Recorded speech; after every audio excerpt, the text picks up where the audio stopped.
All right, the scene yesterday, just bedlam, panic. They're trying to piece together who could have done this, who could have been behind the 3 deaths that are now confirmed, the better than 170 known injured, 17 of whom critically so. We are going to be getting an update shortly from Massachusetts medical officials on the status of some of those critically injured. In the meantime, a read on who might have been behind this and who might have organized this with Republican Jim Risch. He sits on the Senate Intelligence Committee. Senator, good to have you.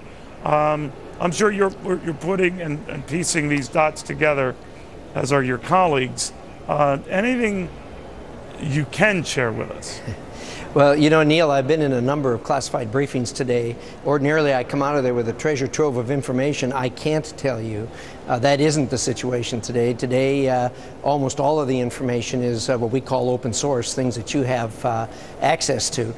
What we have been doing is talking about, as you say, who did this, why they did that, and what didn't happen, and what we don't know is, in that analysis, as important as some of the facts that we do know. For instance, generally, if it is a foreign organization who committed a terrorist act here, they are very quick to step forward and take responsibility for it for a lot of different reasons. Number one, it gets their message out. Number two, they use it for recruiting and that sort of thing. That did not happen here.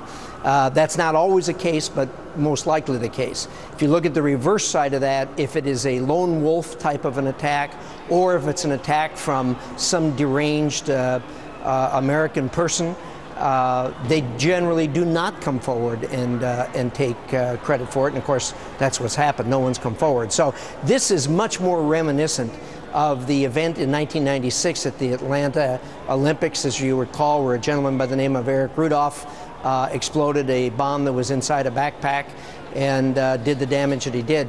As you recall, it took 7 years to catch him. In the meantime, a security guard there was wrongfully accused. That's a lot of chaos surrounding it. You know, this pressure cooker use of, in other words, a lot of these explosives were contained in pressure cooker type devices that were hidden in backpacks and the like.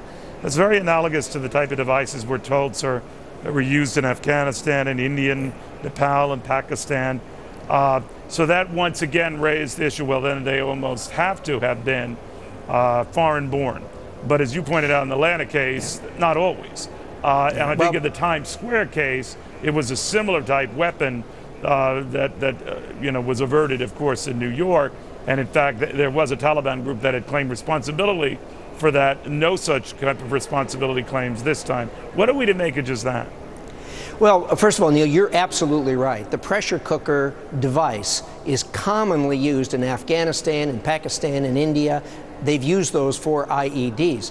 But that's because it is a cooking utensil that is readily available in those countries, not so much here. But having said that, you can offset that against the fact that if you go on the internet to learn how to build a bomb, pressure cookers are one of the ways that is commonly put out on the internet as a way to make a bomb. And pressure cookers can be obtained here relatively easily and without usually raising much alarm in people's eyes. So those two offset each other, and I don't think that you can necessarily say that because it was a pressure cooker, therefore someone from that region is a person that's responsible. It's just too common on the internet. All right, Senator, thank you very, very much. We appreciate it.